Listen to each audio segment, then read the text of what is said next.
Bonjour les amis et bienvenue dans cette capsule dont vous avez été très nombreux à me demander des explications sur le fait de vous sentir dans un haut potentiel, ce qu'on appelle HP, mais de ne pas vous sentir à l'aise dans cette société.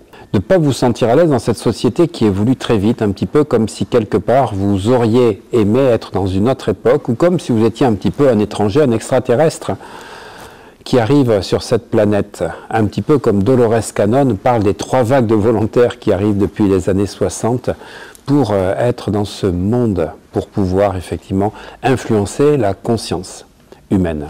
Voilà, je ne rentrerai pas dans ce débat, ça sera une autre capsule, puisque vous savez que j'ai créé une formation d'hypnose spirituelle où je reprends les principes de Michael Newton, qui a été un des fondateurs de la LBL, et que Dolores Cannon, effectivement, a également magnifié de son côté en parlant donc de notre mission d'incarnation en fonction des décennies dans lesquelles nous sommes nés. Ce que je voudrais vous dire, c'est aujourd'hui, vous êtes de plus en plus nombreux à découvrir que vous avez un potentiel incroyable, que vous êtes un HP, et des fois un HP+++.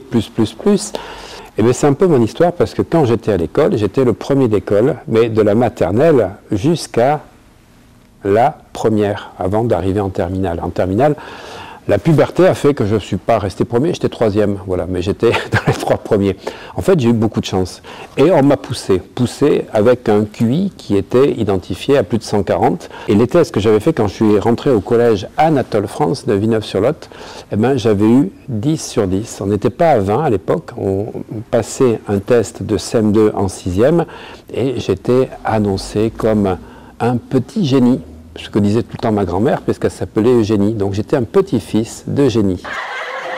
Et malheureusement, ben, ce n'est pas parce que vous avez un QI au-dessus de la norme que vous allez être plus heureux dans la vie, que vous allez forcément réussir. Mais il y a une attente sociale et familiale énorme.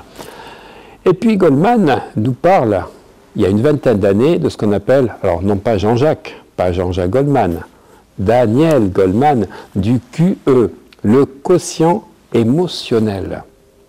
Ce fameux quotient émotionnel qui fait que vous pouvez être intelligent, mais si vous ne savez pas gérer vos émotions, vous n'allez pas gérer vos relations avec les autres, aussi bien dans le monde de l'entreprise qu'au niveau des amis. Et ça, c'est un paramètre intéressant. Et les HP se retrouvent dans le fait qu'effectivement, les hauts potentiels, eh bien, ils sont très sensibles. Ils sont très sensibles parce que tout va très vite dans leur tête. Ils sont capables de comprendre ce qui se passe, mais leurs émotions sont totalement perturbées par le fait qu'ils sont en fusion avec les autres, une très grande empathie. Voilà, une sympathie aussi qui s'installe, qui fait que vous êtes un petit peu indifférencié avec le monde et vous arrivez à absorber les problèmes des autres, un peu les problèmes du monde, et du coup vous n'arrivez pas à gérer vous-même vos propres problèmes. Mais c'est en fait Martin Seligman qui nous apporte la clé de la réussite dans ce monde moderne qui va trop vite en nous parlant du QA, ce qu'on appelle le quotient d'adversité. On est passé en 40 ans du QI qui était le Graal, qui allait faire les gens, qui allait être l'élite pour pouvoir réussir dans la vie, en s'apercevant qu'on a peut-être le cerveau bien plein, mais pas adapté à notre monde moderne, et que le QE nous a permis dans un premier temps de pouvoir avoir des fois les bonnes réactions avec les bonnes personnes, et là toutes les techniques d'analyse transactionnelle, de communication non violente sont extraordinaires pour pouvoir comprendre ceci, mais ce n'est pas suffisant non plus. Parce qu'aujourd'hui, réussir dans la vie, ça nécessite une caractéristique particulière. Et quand je dis réussir, ce n'est pas qu'au niveau professionnel ou au niveau d'argent. C'est dire réussir à être heureux, réussir à atteindre son objectif, quel qu'il soit. Eh bien en fait, il faut de la persistance, de la persévérance. Un des 3 éléments dont parlait déjà Napoléon Hill en 1927, où il parlait de la persévérance, du désir ardent et de la foi. Eh bien, ce quotient d'adversité, c'est comment vous réagissez quand le monde ne vous est pas favorable.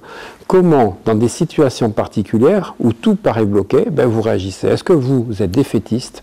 Est-ce que vous laissez tomber ce que vous étiez en train de faire parce que vous n'avez vraiment pas de chance?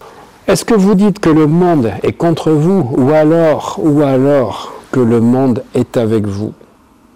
Parce que tout tourne toujours à votre avantage. Et comme j'aime le dire, l'univers tout entier complote pour mon bonheur. Quoi que je fasse, je serai heureux parce que l'univers complote pour ma réussite et mon bonheur. Mon bonheur et ma réussite, les deux sont liés. Eh bien oui, tout tourne toujours à mon avantage. Je n'ai pas de la chance, je suis la chance. Je suis Monsieur la chance. Et j'adresse un petit clin d'œil à Rebecca de Tahiti, qui est venue se former à l'hypnose avec moi, qui est une Tahitienne remarquable, qui dit « Je suis Madame la chance ». Eh bien oui, nous sommes tous des Monsieur la chance ou tous des Madame la chance. Il suffit de s'en imprégner totalement. Et vous allez voir que vous allez réagir totalement différemment à l'adversité qui va s'arriver forcément par rapport à l'accélération du temps, et tout fait qu'actuellement tout va trop vite, mais surtout par les décisions que prennent des gens, un petit peu comme ce fameux signe noir prévu, et qui fait que tout d'un coup, eh bien, nous vivons une année 2020, certainement 2021, et je pense jusqu'en avril-mai 2022, où effectivement on ne contrôle rien. Et là, c'est une sacrée adversité. Et donc, dans cette adversité, eh bien, Seligman, ce qu'il nous apprend, c'est que le quotient d'adversité, c'est comment vous vous relevez. Comment, en fait, vous allez, malgré les épreuves, eh bien, y voir des signes que c'est la bonne direction. En fait, c'est ça. C'est l'état d'esprit que vous allez avoir. C'est plus qu'un mindset. C'est carrément de dire que vous allez vous relever, vous allez toujours trouver des solutions, vous allez changer vos points de vue, rien ne va vous affecter, et ça, c'est super important. Voilà, le QE, eh bien, il est important peut-être dans les relations avec les gens, mais aujourd'hui, ce n'est pas ça qui fait que vous aurez la vie que vous souhaitez, parce qu'on va être, dans cette décennie 2020, sacrément ballotté. Et il va falloir résister à l'adversité.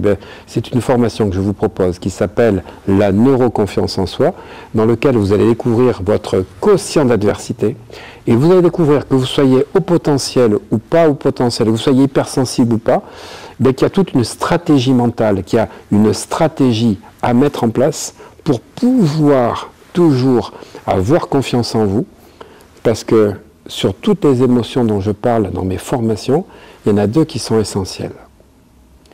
Il y a la peur de l'avenir, c'est une émotion, et vous avez cette peur, pourquoi? Parce que vous n'avez pas la confiance en vous, parce que quand vous avez confiance en vous, la peur de l'avenir n'existe plus. Parce que la peur du futur, les angoisses du futur, les anxiétés que vous avez, c'est pas que le manque de GABA, ça vient surtout que vous manquez de confiance en vous et en vos capacités, parce que l'histoire est faite de plein de gens qui ont rebondi dans les années 1930 après la fameuse crise. Pourquoi? Parce qu'ils n'ont jamais douté, comme disait donc Napoléon Hill, ils avaient une foi inébranlable. Un désir ardent, certes, une persévérance absolue, une foi incommensurable. Et ça, c'est ce que vous devez développer pour faire que vous ne soyez pas bloqué par vos QI, vos QE, etc., ni par votre haut potentiel. Vous devez changer d'esprit, vous devez orienter votre esprit différemment, vous devez changer de point de vue, parce que, en fait, la vie, ce ne sont que des points de vue. Et tout le monde a raison. Mais lorsque les résultats ne sont pas là, lorsque la réalité eh bien, devient incertaine, confuse, chaotique, sans savoir où nous allons nous diriger collectivement, eh bien, je peux vous dire qu'il faut vraiment se réaligner avec nous-mêmes sur notre neuroconfiance en nous et surtout eh bien, changer de point de vue. Voilà, c'est ceux qui restent droits dans leurs bottes aujourd'hui qui vont malheureusement être prises par cette vague de changement tout azimut. Aujourd'hui, posez-vous la question, quel choix ferait la partie la plus élevée de mon âme? Quel choix ferait la partie illimitée en moi? Quel choix va me donner plus d'énergie et de bonheur dans ma vie? Eh bien, ce sont toutes ces questions que vous retrouvez à la fois dans ma formation, mais surtout sur mon application Mental Booster, avec une application qui vous permet tous les jours de vous poser les bonnes questions qui vont vous orienter différemment dans la vie. À bientôt les amis.